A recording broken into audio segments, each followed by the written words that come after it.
इस समय मुगल शासक औरंगजेब की कब्र को हटाए जाने की मांग महाराष्ट्र में जोर पकड़ रही है। सत्तारूढ़ पार्टी के साथ ही साथ विपक्ष के नेता भी औरंगजेब की कब्र को हटाए जाने की मांग कर रहे हैं। औरंगजेब को छत्रपति संभाजी नगर यानी कि औरंगाबाद से 25 किलोमीटर दूर खुलदाबाद में दफनाया गया था, जहां पर आज भी उसकी कब्र मौजूद है। महाराष्ट्र के मुख्यमंत्री देवेंद्र फडणवीस ने कुछ दिन पहले ही कहा था कि औरंगजेब की मजार को हटाया जाना चाहिए, लेकिन यह कानून के दायरे में किया जाना चाहिए, क्योंकि पूर्व की कांग्रेस सरकार ने इस स्थल को भारतीय पुरातात्विक सर्वेक्षण यानी कि एएसआई के संरक्षण में दे दिया था। फडणवीस ने स्पष्ट कहा कि कब्र का संरक्षण एक कानूनी प्रक्रिया के तहत हुआ था और इसे हटाने या उसमें बदलाव करने के लिए भी कानून का पालन करना होगा। इस मुद्दे पर जल्दबाजी में कोई निर्णय नहीं लिया जा सकता। महाराष्ट्र सीएम के इस बयान के बाद कई नेता और धार्मिक संगठन के साथ ही शिवाजी महाराज के वंशज भी औरंगजेब की कब्र को हटाने की मांग कर रहे हैं।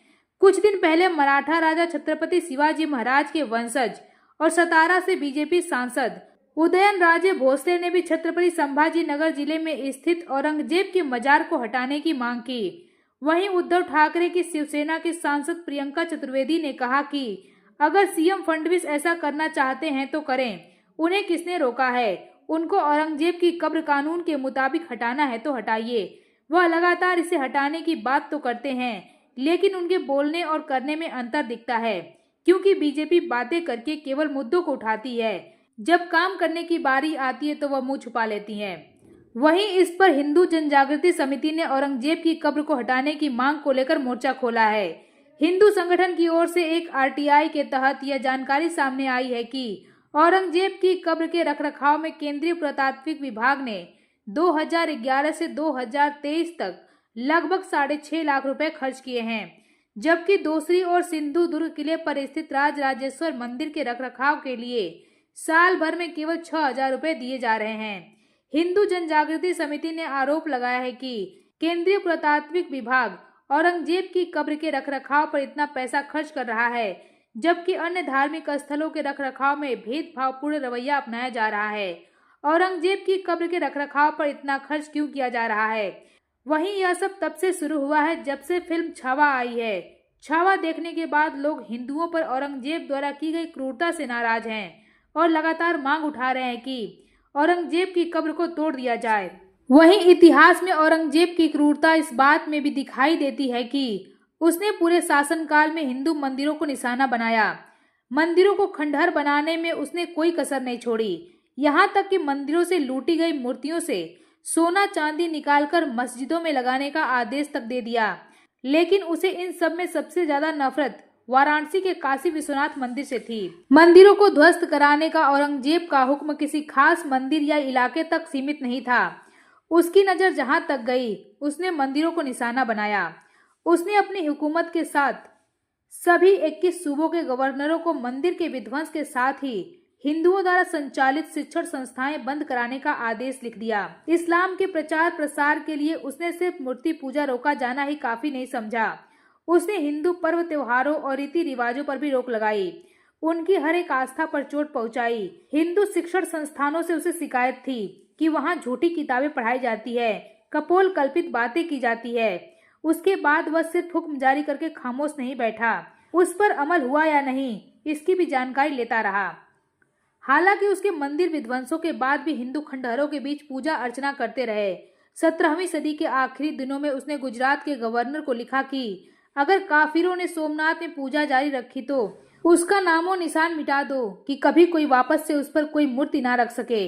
इस्लाम को राजधर्म घोषित करने और शरीयत के मुताबिक शासन करने के फैसले के बाद हिंदुओं के पूजा स्थल, शिक्षण संस्थाएं और तीज त्योहार सभी औरंगजेब के निशाने पर थे। इतिहासकार जदुनाथ सरकार ने औरंगजेब के भरोसेमंद मुस्तैद खान की किताब मासीरे आलमगीरी के हवाले से लिखा है कि शुरुआत में उसने काफिरों यानी कि हिंदुओं के नए मंदिरों के निर्माण पर रोक का आदेश जारी किया और शरीयत की इस हिदायत को उसने दोहराया कि जो मंदिर लंबे अरसे से मौजूद हैं उन्हें नहीं तोड़ा जाना चाहिए, लेकिन नए मंदिर नहीं बनने दिए जाएं। वहीं दूसरी ओर 28 फरवरी 1659 को उसके फरमान में पुराने मंदिरों की मरम्मत पर रोक और कटक से मेदिनीपुर के बीच गांव कस्बों में पिछले 10-12 सालों में बने सभी मंदिरों को गिराने का आदेश जारी कर दिया। 8 अप्रैल 1659 को औरंगजेब ने इस सिलसिले का दूसरा आदेश जारी करते हुए कहा कि काफिरों के सभी शिवालय मंदिर गिरा दिए जाएं और उनकी धार्मिक प्रथाओं को दबा दिया जाए। मराठों, जाट और सिखों के विरोध के बीच उसके तेवर और कड़े हो गए और वो मानने लगा कि हिंदू और हिंदू शिक्षण संस्थाएं काफिर के जुड़ाव और प्रचार प्रसार के केंद्र हैं, जो उसके शासन के लिए खतरा और इस्लाम के विस्तार की राह का रोड़ा है। औरंगजेब के कट्टर रुख के बाद उसके अफसरों को खुली छूट मिल गई और उनकी मनमानी तेज हो गई। मंदिरों के विध्वंस का कार्य इतना तेज हो गया कि हर छोटा बड़ा मंदिर तोड़ा जाने लगा। काठियावाड़ का प्रसिद्ध प्राचीन सोमनाथ मंदिर, बनारस का काशी विश्वनाथ मंदिर, मथुरा का केशव राय मंदिर औरंगजेब के आदेश पर ध्वस्त किए गए। बनारस के विश्वनाथ मंदिर को नष्ट करने के लिए औरंगजेब का पहला आदेश 8 अप्रैल 1669 को जारी हुआ। इसी सिलसिले के 2 सितंबर 1669 के उसके दूसरे आदेश के बीच 5 महीनों में विश्वनाथ मंदिर को लगातार नष्ट किया गया। बनारस पर खास तौर पर उसकी कुदृष्टि इसलिए भी थी क्योंकि उसका भाई दारा सिकोह का इस स्थान से काफी जुड़ाव था। उसने बनारस में संस्कृत और हिंदू धर्म दर्शन का अध्ययन किया। औरंगजेब को इस बात से नफरत थी कि दारा को बनारस से समर्थन प्राप्त था।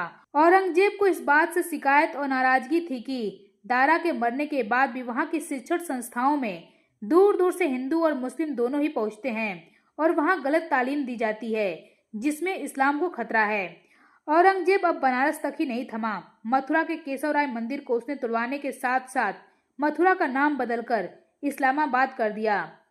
सोमनाथ मंदिर को पहली बार 1665 में गिराने का आदेश दिया। फिर आगे इस बात का वह पता लगाता रहा कि वहां हिंदुओं की पूजा जारी तो नहीं। औरंगजेब ने अपने वफादार राजपूत मित्रों के इलाकों में भी कोई रियायत नहीं की। आमेर राज्य उसके पूर्वजों के वक्त से मुगलों के प्रति वफादार थे, लेकिन जून 1680 में उसने आमेर के सभी मंदिर तुड़वा दिए। 1674 में गुजरात के हिंदुओं को धर्मांध वजहों से दी गई जमीनें जब्त कर ली। मुस्तैद खान ने अपनी किताब मस्जिद आलमगीरी में लिखा है कि खान ने जहां जोधपुर में मंदिरों के विध्वंस के बाद वापसी में कई गाड़ियों में भरकर टूटी हुई मूर्तियां लाया, जिसके बाद खुश होकर औरंगजेब ने कहा कि इसमें जो सोने चांदी पीतल की हैं उन्हें जामा मस्जिद के चौक और सीढ़ियों पर लगा दिया जाए ताकि पैरों से रौंदी जा सके। मुस्तैद खान के मुताबिक शहंशाह के धर्म की ताकत और अल्लाह के उस पर करम को देखकर हिंदू राजाओं को काट मार गया और वे दीवार की तरफ मुंह करके खड़े हो गए, क्योंकि वो अपनी आंखों के सामने इस नजारे को नहीं देख सकते थे।